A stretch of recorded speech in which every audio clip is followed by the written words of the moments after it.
March 9, 1945. As sunset approaches over the Mariana Islands, ground crews perform final checks on 325 Boeing B-29 Superfortress bombers.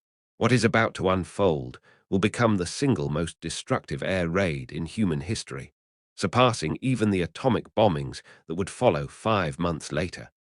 This is the story of Operation Meetinghouse, a night that would claim over 100,000 lives, transform modern warfare, and force both nations to confront questions about the price of victory that echo to this day. The Boeing B-29 Superfortress represented the pinnacle of American industrial achievement. This revolutionary bomber required 1.4 million engineering man-hours to design and cost $3 billion to develop, exceeding even the Manhattan Project.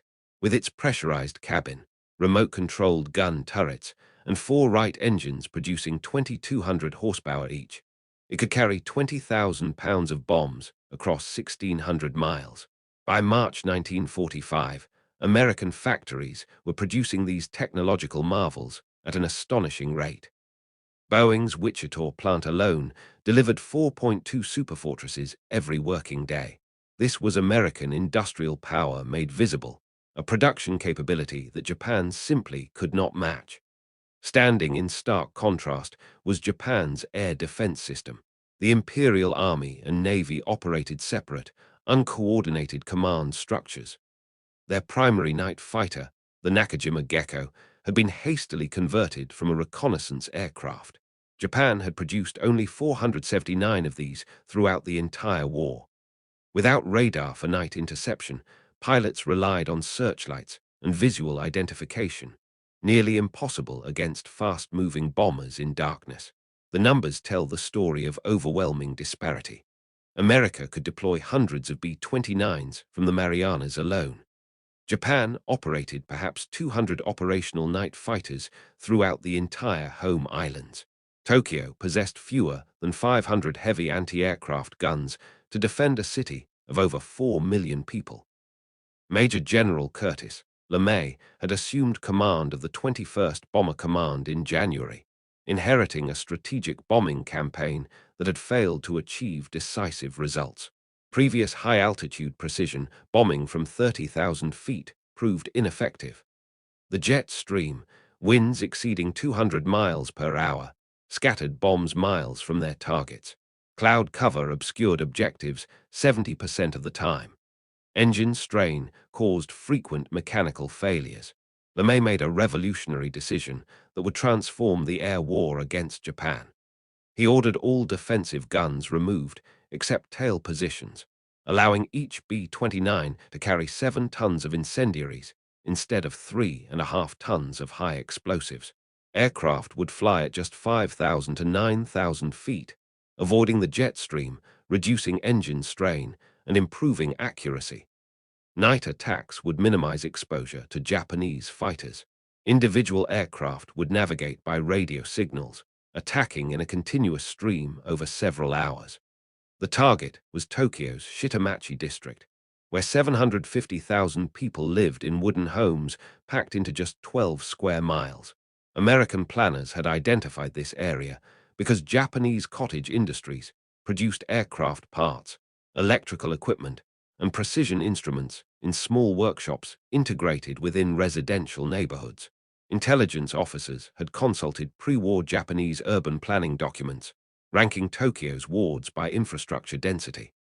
The weapon was the M69 incendiary bomblet, a hexagonal steel pipe filled with napalm gelid gasoline developed by Standard Oil and Harvard scientists. Unlike earlier designs that could be extinguished, napalm burned at 1,800 degrees Fahrenheit and adhered to surfaces, resisting water-based firefighting. Each bomblet deployed a time delay fuse that ensured it would be lying on its side when it detonated, maximizing the spread of flaming material through buildings. A single B-29 carried 20 of these bomblets, with 279 bombers ultimately reaching the target. Operation Meetinghouse would drop approximately 424,000 incendiary devices on Tokyo. American planners calculated this density would create a self-sustaining conflagration where separate fires would merge, generating powerful winds that would spread the inferno beyond the initial impact zone. Weather forecasters predicted ideal conditions, clear skies with strong surface winds that would amplify the effect. The first B-29 lifted off from Guam just after 5:30 p.m., followed by bomber after bomber at 50-second intervals. The 14-hour round trip would test both men and machines to their operational limits. Air raid sirens sounded in Tokyo around 10:30 p.m., though most inhabitants initially remained in their homes. Previous high-altitude raids had caused limited damage, creating widespread complacency. The city had only 18 concrete air raid shelters capable of protecting 90,000 people out of 4.3 million residents. Most families relied on shallow trenches or simple dugouts that offered minimal protection. The city's 8,000 firefighters possessed mainly hand pumps and bucket brigades designed for peacetime emergencies. The first Pathfinder B-29s arrived over Tokyo at 12:08 a.m. on March 10th, flying at just 5,000 feet. They dropped napalm bombs that created visible fire markers, forming an enormous burning X. The main force arrived minutes later. Within minutes, thousands of individual fires erupted across the target zone. Strong winds quickly spread flames from building to building, merging separate blazes into a massive conflagration. Temperatures at ground level exceeded 1,800 degrees Fahrenheit, sufficient to melt glass and metal. The superheated air created powerful updrafts, generating wind vortices that lifted debris high into the air. Streets became impassable as asphalt ignited. The sound of the inferno overwhelmed all other noise. 24-year-old Yoshiko Hashimoto was at home with her 13-month-old baby when the attack began. As she would later testify, the B-29s were dropping numerous firebombs, and it sounded like heavy rain. I was astounded to see the intensity of the air raid. As fires spread rapidly, Yoshiko fled with her family through streets filled with evacuating residents. The narrow alleys of Shitamachi became death traps as thousands attempted to escape simultaneously. Parents became separated from children in the confusion. Firefighting brigades abandoned their equipment when temperatures made it impossible to approach the flames. At the Sumida River, burning debris fell around them. Her father pushed Yoshiko and the baby into the water, an action that saved their lives. But her mother perished, along with her father and sister. Across the burning district, similar tragedies occurred repeatedly. Those who entered canals faced extreme water temperatures. Others were overwhelmed as thousands tried to reach water simultaneously. Police stations, hospitals, and designated evacuation centers became surrounded by flames. At Kikukawa Elementary School, a designated shelter, investigators later found only metal objects and remains among the ashes where hundreds had sought safety. The extreme conditions meant that even those in shelters faced severe challenges from heat and smoke. The superheated air caused severe respiratory damage to those exposed even briefly. As dawn broke on March 10th, the scale of destruction became visible. Over 100,000 people had died, exceeding the immediate casualties from either atomic bombing. The attack destroyed 267,171 buildings across 15.8 square miles, eliminating 25% of Tokyo's structures. Over 1 million survivors lost their homes. American losses were comparatively minimal. 14 B-29s failed to return, with 96 airmen listed as killed or missing. Several bombers encountered severe turbulence from thermal updrafts. Others received anti-aircraft damage during their low-level runs. The industrial impact was severe. More than half of Tokyo's manufacturing occurred in small workshops within residential areas. Their destruction significantly impacted production of essential war materials. Thousands of skilled workers were lost or displaced. General LeMay later reflected on the moral implications. "I suppose if I had lost the war, I would have been tried as a war criminal." General Arnold sent congratulations. "This shows your crews have the guts for anything." The operation's success immediately influenced American strategy. Within 10 days, Similar raids struck Nagoya, Osaka, and Kobe. By August 1945, 66 Japanese cities had experienced major incendiary attacks. The firebombing of Tokyo reveals the complete transformation of warfare in the industrial age.